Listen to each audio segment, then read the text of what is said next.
Everyone told me I'd regret leaving the traditional career path. But when the same people who mocked me ended up lost and knocking on my door, the real story finally began. The night I quit my job, I could still hear my best friend's voice echoing in my head. He had said it earlier that afternoon, while we were eating overpriced sushi in a strip mall parking lot. "You are going to regret this, man. No benefits, no salary, no real job. What are you even thinking?" That was 3 years ago. Back then, we were all fresh out of college. Most of my friends had already lined up offers before graduation. Accounting firms, big tech, law offices with shiny downtown buildings, and espresso machines that cost more than my car. Me? I had nothing but a used laptop and a vague idea of freelancing. It sounded stupid, even to me. I had no clients, no safety net, just a gut feeling that I needed to try. I told myself it was freedom. The freedom to choose my projects, to wake up when I wanted, to not wear a tie. But the truth? The truth was I was terrified. Not scared like, I might get fired scared. I mean the deep kind, the kind that gnaws at your stomach in the middle of the night and whispers, "What if they are all right about you?" Every time one of them got promoted, they posted it. LinkedIn celebrations, Instagram stories from company retreats, happy hour selfies with the caption #TeamLife. And every time, someone would message me just to check in. But it never really felt like checking in. It felt like checking up. "You still doing that freelance thing? Still playing entrepreneur?" And always the one that stung the most. "Must be nice not to have a boss." They thought I was being irresponsible. And maybe I was. I had moved back into my mom's basement, working off her Wi-Fi, eating instant noodles more often than I care to admit. They were buying suits and leasing cars. I was cold pitching strangers and hoping someone, anyone, would pay me $50 for copywriting. At first, I smiled through it, told them I was building something. But I could tell. They were laughing. Not always to my face, but behind closed doors, I knew they were saying it. "He will grow out of this. He is just scared of the real world." Maybe they were right. I did not know what I was doing. I was just tired of following the script. The one where you go to school, get a job, climb a ladder, retire, and hope your soul survives it all. The first month, I made under $200. The second month, I made nothing at all. I stayed up late watching tutorials and rewriting rejected proposals.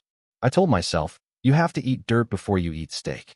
But steak felt impossibly far away. Then one night, around 2 in the morning, I got my first real gig. A client in Texas needed help rewriting product descriptions for their online store. $60. Not life-changing, but it felt like I had just landed a record deal. I took the job, stayed up all night, sent it in by sunrise. When they messaged me the next morning and said, "Looks great. Let's do more," I felt something shift. Not success. Not yet. But maybe, just maybe, proof that I had not made the biggest mistake of my life. But just as I started feeling hope, something else happened. Something that would make me question everything all over again. That something came 2 days later in the form of a wedding invite group chat. My old college buddy, Jared, had finally proposed to his longtime girlfriend, Mel. The whole crew was buzzing about it. Flights were being booked. Suits were being tailored. It was a big deal. Jared dropped a message that hit like a backhanded compliment wrapped in a joke. "Even Mike can take a weekend off from his pajama job, right?" They all laughed, reacted with those little crying laugh emojis. One of them said, "As long as he can afford the flight." Another chimed in, "Maybe he can design the menu or write the vows for exposure." Exposure. That word again. Like I was some charity case looking for a handout instead of working 15-hour days for pennies. I left the group chat. No dramatic announcement. Just a silent exit, hoping nobody would notice. Of course, they noticed. 2 of them messaged me privately. One asked if I was okay. The other told me to lighten up, said it was just jokes between friends. But it didn't feel like a joke. It felt like every moment of doubt I had ever had, spoken out loud by people who were supposed to know me better. That same week, my mom, who had been endlessly patient with me, gently suggested I consider something more stable. Her words, not mine. And for a minute, I almost caved. I updated my resume. I even bookmarked a few job listings. Just in case. That in case this all falls apart, voice never really leaves you when you are out here on your own. But the problem was, I had already burned the bridge before I even crossed it. See, freelancing was not just a job for me anymore. It had become a reflection of who I was trying to be. I had spent the past few months learning things no office job would ever teach me. How to sell, how to fail publicly, how to sit with rejection and still show up the next day. I had no coworkers to back me up. No boss to blame. Just me, my keyboard, and the quiet kind of hunger that either makes you or breaks you. And slowly, it started to make me. I landed a retainer gig, $200 a week to write newsletters for a tiny e-commerce brand. Then a social media manager from Oregon messaged me asking if I did blog posts. I said yes before I even figured out how. I learned fast, made mistakes, owned them, fixed them, learned some more, slept less, ate worse. But the money trickled in. Not a flood, not even close, but enough to upgrade from ramen to real groceries. Enough to feel like I was finally swimming instead of drowning. Meanwhile, the updates from my old friends kept rolling in. Promotions, work trips, matching polos at corporate retreats. They posed with drinks and hashtags like hashtag winning and hashtag grind mode, while I was just trying to hit $500 a week without collapsing. But I kept going. And then, out of nowhere, I got an email with a subject line that made me sit up in my chair. Interested in a long-term contract. It was from a brand I had cold-pitched months ago, one I had completely given up on. The contract? 3 months. Real money. More than I had made in the last 4 combined. I signed it.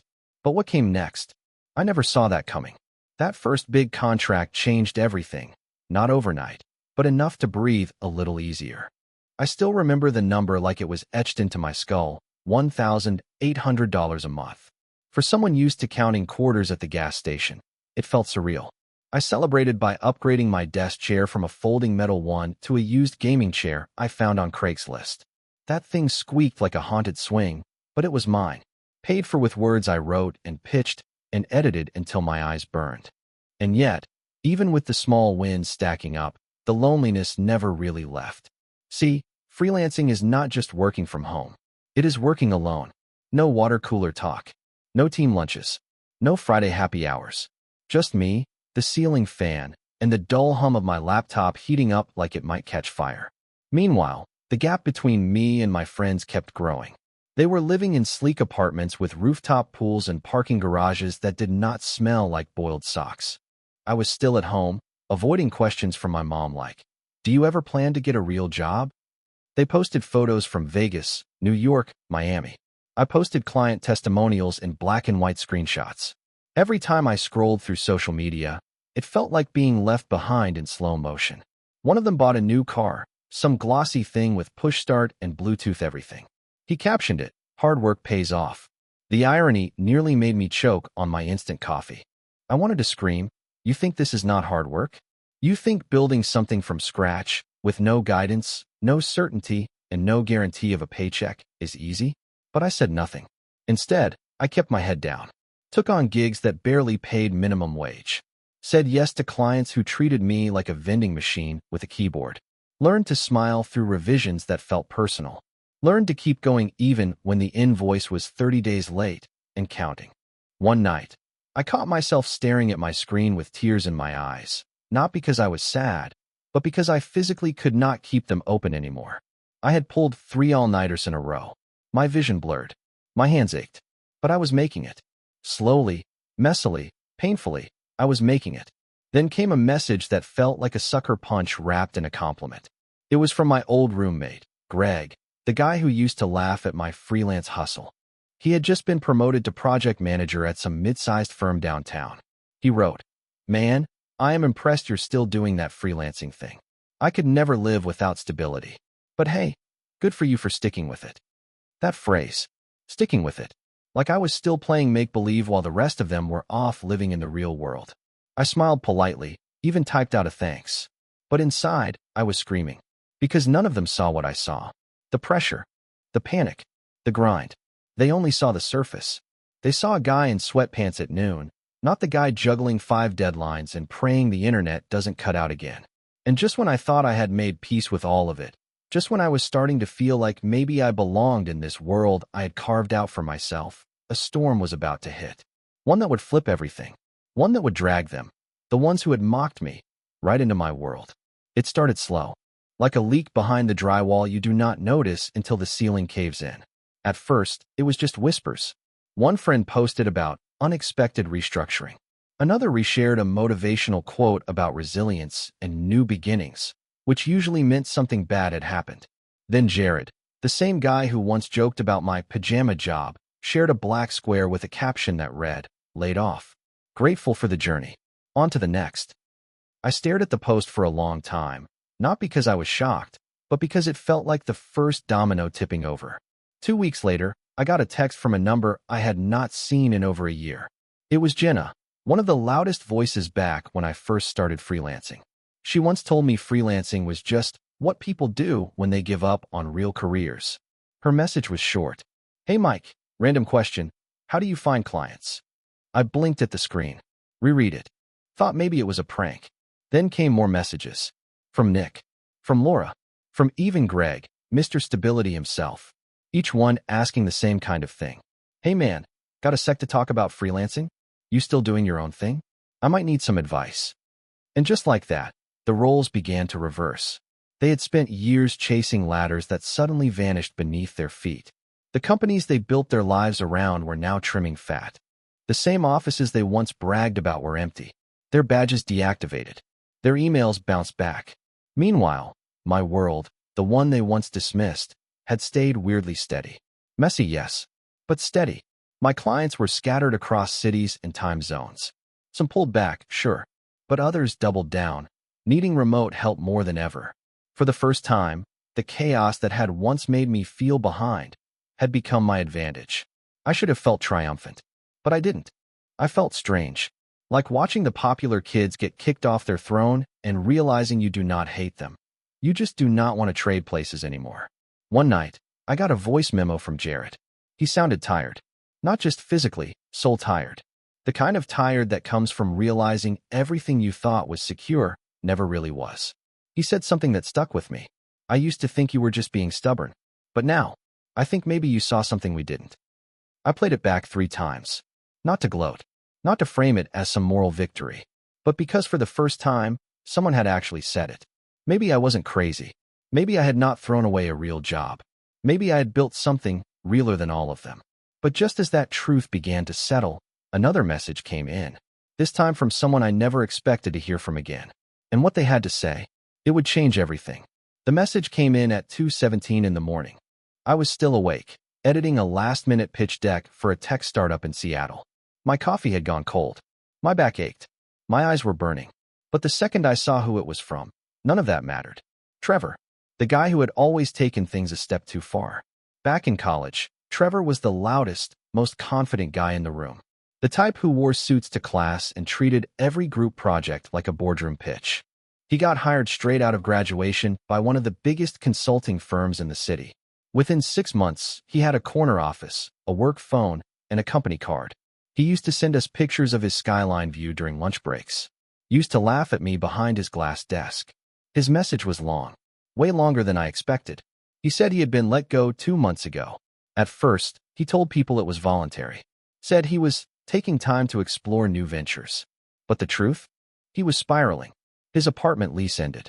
His severance ran out faster than he thought it would. He moved back in with his parents in New Jersey. His mental health was shot. His relationship ended. And then, the line that hit me hardest. "You used to be the joke. Now you are the blueprint." I leaned back in my chair, completely still. That sentence echoed through me. I never hated Trevor. Not really. I hated how small he made me feel. How easy it was for him to shine while I was clawing for scraps. But now he was asking if I had time for a call. Said he wanted to learn how I made it work. Said he was ready to start over. And just like that, the weight of everything, the sleepless nights, the missed birthdays, the broke months, the silent doubt, it started to mean something. Not because I had proven Trevor wrong, but because I had finally proven myself right. The weird part, it did not feel like victory. It felt like responsibility.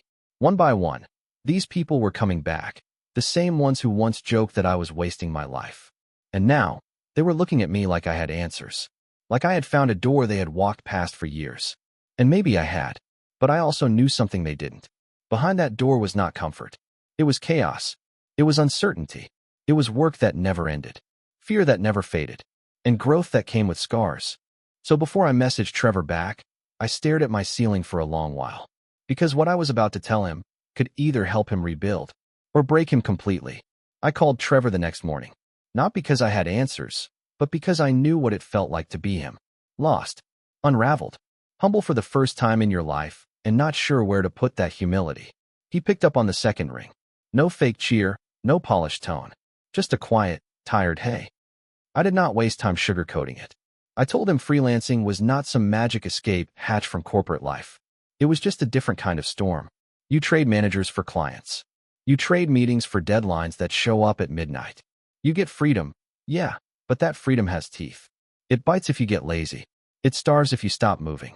It rewards those who can live without applause, because most days, there is no one clapping for you. He went quiet for a long time. Then he asked the question I knew was coming. But is it worth it? I did not answer right away, because the truth was, I had asked myself the same thing too many times to count. On days when the money was not coming in, when a client ghosted, when I was too tired to string a sentence together, but still had 4 articles left to finish. When my mom asked, "Do you think you will ever get a job with insurance?" And I had no good answer. But then I remembered a morning from a few weeks back. It was Tuesday, around 9. I was on the porch, holding a cup of coffee, still in my hoodie and socks, watching the neighborhood wake up. Birds were loud. The sky was soft. The sun was filtering through the branches just right. And I realized, if I had taken the safe route, I would be in traffic right then, fighting for a parking spot, nodding through a meeting, smiling at someone I could not stand, wearing a tie that made me feel like I was choking. So I told Trevor what I knew in my bones. It is worth it, but only if you are built for it. Because freelancing does not save you. It reveals you. It peels back every layer until all that is left is who you are without structure, without titles, without someone telling you what to do. And if that version of you can still get up every day and keep going, then yeah, it is worth every second. He said he needed time to think. I told him to take all the time he wanted. But as I hung up, I knew he would try. Because sometimes all a man needs is to hear that someone else made it through the storm. That someone else lived the life they were too afraid to choose. I went back to work. But that call stayed with me. Because I had a feeling Trevor would not be the last. And I was right. The next message came 3 days later, from the one person I never, ever thought I would hear from again. And she did not want advice. She wanted something else entirely. Her name was Claire. We dated for almost 2 years after college. Back when I was still trying to figure out who I was. Back when she believed I would grow out of the whole freelancing idea. She had a job offer lined up before our final semester ended. Marketing department.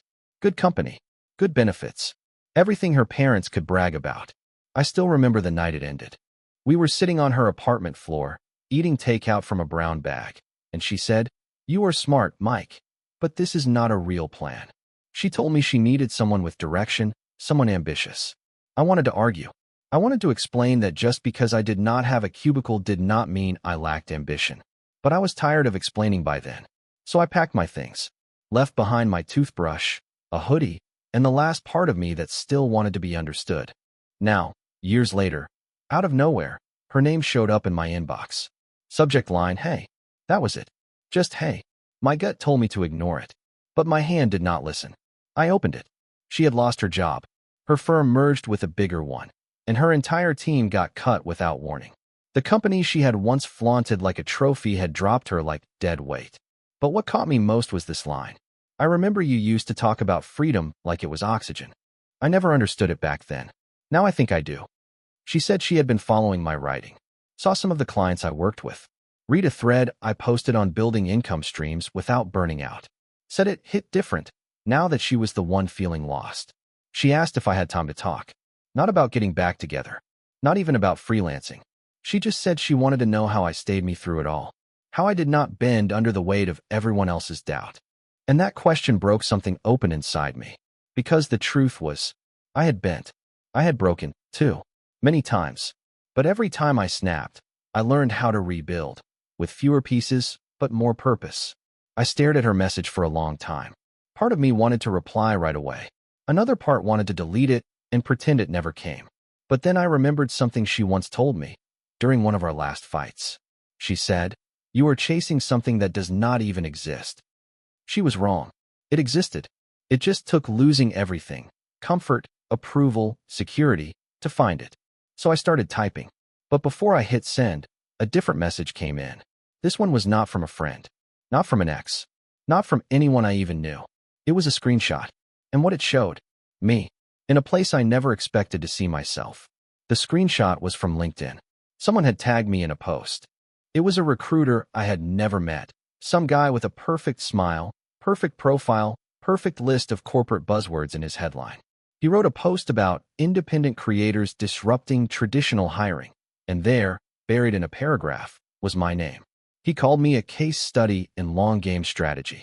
Said he had shown my freelance portfolio in a workshop for executives looking to future-proof their careers. Me, the guy they once joked about. The guy eating noodles in a basement, offering logo designs for $50 and free revisions. I scrolled down and saw comments from people I had never heard of. Been following his work for a while now. Respect. Smart move building something outside the system. That kind of resilience? You can't teach it. My hand started shaking. Not from excitement. Not even from pride. But from the quiet, terrifying realization that they were watching now. The same world that once dismissed me was now studying me. And all I had ever done was refuse to quit. I got up from my desk and walked outside. Just barefoot in the driveway, letting the cold pavement ground me. I thought about those early days. Nights I cried into my pillow because the invoice was late again and the rent was due. Calls from my mom asking if I had applied to any real jobs that week. Seeing friends toast to bonuses while I was counting quarters for groceries. All of it, every moment I had felt stupid, behind, foolish, was now part of someone else's slide deck. I was their example, but not once did they mention the price. The isolation, the self-doubt, the fact that every win I earned was built on a mountain of almost quits. I went back inside, sat down, checked my email again. A new one had arrived, from Claire. Just one line this time. I think I get it now. No ask, no pitch, no apology, just that. And somehow, that hit harder than anything else. Because maybe that was all I ever wanted. Not praise, not credit, just for someone to finally understand. And then came a knock at the door. Soft, hesitant. I looked through the peephole, and my heart stopped. It was someone I never imagined would show up on my doorstep. And behind them, 3 more. I opened the door slowly. There, standing on my front porch in worn loafers and a corporate-branded windbreaker, was Greg. Behind him, Laura, Jared, and even Trevor. They looked different now. Not physically, not entirely. But something in their posture had shifted. Like the weight of being high achievers had finally cracked them open. No suits. No smugness. Just 4 people who used to walk taller than me now standing with their shoulders slightly hunched, like they were unsure how to ask for what they needed. Greg spoke first. "We were in the neighborhood," he said, clearly a lie. Trevor added, "We figured it was time we stopped pretending like we had it all figured out." They asked if I had a minute. Truth was, I had a client call in 15. A tight deadline later that night. A proposal I still had not finished. But I nodded and stepped aside. They filed into the living room, quiet, awkward, like they were stepping into church. Jared looked around at the books on my shelf, the scribbled whiteboard by the kitchen, the cracked coffee mug on the table. He picked it up and smiled. "You still drink out of this thing?" I shrugged. "It still works." We sat in silence for a while. The kind that only happens between people who used to think they were on different levels, but now realize they are not. Then Laura asked it. The question they had all come for. The one none of them could phrase without swallowing pride. "How do we start?" Not "how did you do it?" Not "can you show us?" Just that. How do we start? I could have said 100 things. Could have pointed them to a course. Could have handed them a checklist, a strategy, a step-by-step blueprint for reinvention. But all I said was, "You start by letting go of everything that made you feel safe." They stared at me like I had just told them to jump off a cliff. But I meant it. Because that is what I did. I let go of approval, of stability, of being understood. I let go of the need to look successful while I was still becoming something real. And slowly, piece by piece, I became it. They did not say much after that. They just nodded, stayed a little longer, then thanked me, genuinely this time, and left. And when the door shut behind them, I stood there for a while. Not proud, not smug, just quiet. Because I knew what came next for them. Long nights, doubt, resistance from family and friends. The same hunger I had once known too well. But I also knew they were not alone anymore. And neither was I. Still, I was not done. There was one last thing I had not faced yet. Something even more important than proving them wrong. Something I needed to prove to myself. It was almost midnight when I pulled out the old notebook from my desk drawer. The same one I used to write in when things were bad. Back when I had fewer dollars than clients, and fewer clients than excuses. I flipped through it. Page after page of scribbled goals, half-baked ideas, and reminders written in all caps. Keep going. No one is coming to save you. You don't need to be understood, just undeniable. I had not opened it in over a year, because somewhere along the way, I stopped needing to convince myself. But tonight felt different. Not because of the people who showed up, not because of the ones who reached out, but because of the version of me I had become, the one I never thought I would meet, the one who did not crave validation, the one who did not need applause to feel like he mattered, the one who could look at the mirror and finally say, "You did it." Not in the flashy way people love to post about, not with some massive exit, a viral story, or a brand deal, but in the quiet way that matters more. The way where you wake up and know your time is your own, where your calendar is built by choice, not obligation, where your peace is not something handed to you. It is something you fought for, bled for, built from the wreckage of everyone else's doubt. That is the real win, not proving them wrong, but proving yourself right. So I closed the notebook, turned off the screen, and stepped outside. The air was cold. The sky was clear. Somewhere, a dog barked in the distance. Ordinary things. Beautiful, ordinary things. I stood there and breathed. No more fighting. No more explaining. Just me. Independent. Unshaken. Free. That was the ending I always wanted. And I had written it myself.